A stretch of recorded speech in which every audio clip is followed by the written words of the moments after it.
అందరికీ నమస్కారం అండి. అంపశయ్య మీద ఉన్న భీష్ముడు తన మృత్యువు కోసం ఎదురు చూస్తూ ఊరికే కాలక్షేపం చేయలేదు. భగవంతుని ప్రార్థనతోనూ, ధర్మోపదేశాలతోనూ ఆ సమయాన్ని సద్వినియోగం చేశాడు. అలా భీష్ముడు రాజనీతి గురించి ధర్మరాజుకి చేసిన ఉపదేశాలతో నిండిన శాంతి పర్వము మహాభారతంలోనే ఒక అరుదైన ఘట్టము. అందులోని ఒక అద్భుతమైన కథను ఈరోజు మనం తెలుసుకుందాము. పూర్వము విదిశా పట్టణంలో ఒక బ్రాహ్మణ కుటుంబం ఉండేది. ఆ ఇంట్లో ఉన్న ముక్కుపచ్చలారని పిల్లవాడు అర్ధాంతరంగా చనిపోయాడు.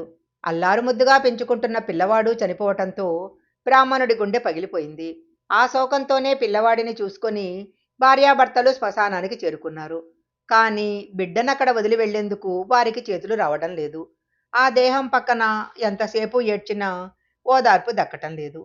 ఇదంతా దూరంగా ఉన్న ఒక గద్ద గమనించింది. బాలుడి శవాన్ని చూడగానే దానికి నోరూరింది. కానీ బాలుడి తల్లిదండ్రులు ఎంతకీ శవాన్ని వదిలి వెళ్ళటం లేదు. చీకటి పడిపోతే తాను నేల మీద సంచరించటం కష్టము. అందుకని నిదానంగా ఆ కుటుంబం దగ్గరికి చేరింది. ఇలా ఎంతసేపని ఏడుస్తూ కూర్చుంటారు? ఇంకొద్దిసేపైతే భూతప్రేతాలు ఇక్కడికి వస్తాయి. వెంటనే ఈ శవాన్ని వదిలేసి బయలుదేరండి అని తొందర పెట్టింది. ఇంతలో ఈ హడావుడి అంతా చూసి ఒక నక్క అటువైపు వచ్చింది. శవాన్ని చూసి దానికి కూడా నోరూరింది. కానీ శవం కోసం గద్ద కాచుకొని ఉండటము దానికి ఇబ్బందిగా తోచింది. ఎలాగో ఒకలా కుటుంబాన్ని చీకటి పడే వరకు ఆపగలిగితే తనే ఆ శవాన్ని ఆరగించవచ్చు కదా అనుకుంది. వెంటనే బ్రాహ్మణుడి దగ్గరికి వచ్చి, ఈ పిల్లవాడిని వదిలి వెళ్ళటానికి మీకు మనసెలా ఒప్పుతుంది? కొద్దిసేపు వేచి చూడండి. ఎప్పుడేం జరుగుతుందో ఎవరు చెప్పగలరు? ఏ దేవతైనా కరుణించి మీ బిడ్డకు ప్రాణదానం చేయవచ్చు కదా అంది. ఇక పిల్లవాడి తల్లిదండ్రులను పంపేందుకు గద్ద, ఆపేందుకు నక్క కంకణం కట్టుకున్నాయి. నేను వందల ఏళ్లుగా ఈ ప్రపంచాన్ని చూస్తున్నాను. ఇంతవరకు పోయిన ప్రాణం తిరిగి రావటాన్ని ఎక్కడా చూడలేదు. ఆ గుంటనక్క మాటలు విని మీరు లేనిపోని ఆశలు పెట్టుకొని భంగపడవద్దు అని గద్ద హెచ్చరించింది. ఆ మాటలకు బ్రాహ్మణ కుటుంబం బయలుదేరేలోగా ఈ గద్ద మనసు మహాక్రూరమైనది. పూర్వము రాముడు ఒక బ్రాహ్మణుడిని బతికించిన కథ వినలేదా? సృంజయుడి కుమారుడైన సువర్ణిష్ఠిని నారదుడు బ్రతికించలేదా? అలాగే ఏ దేవతో యక్షుడో మీ కుమారుడిని కూడా బ్రతికించవచ్చు అంటూ నక్క వారిని నిలవరించింది.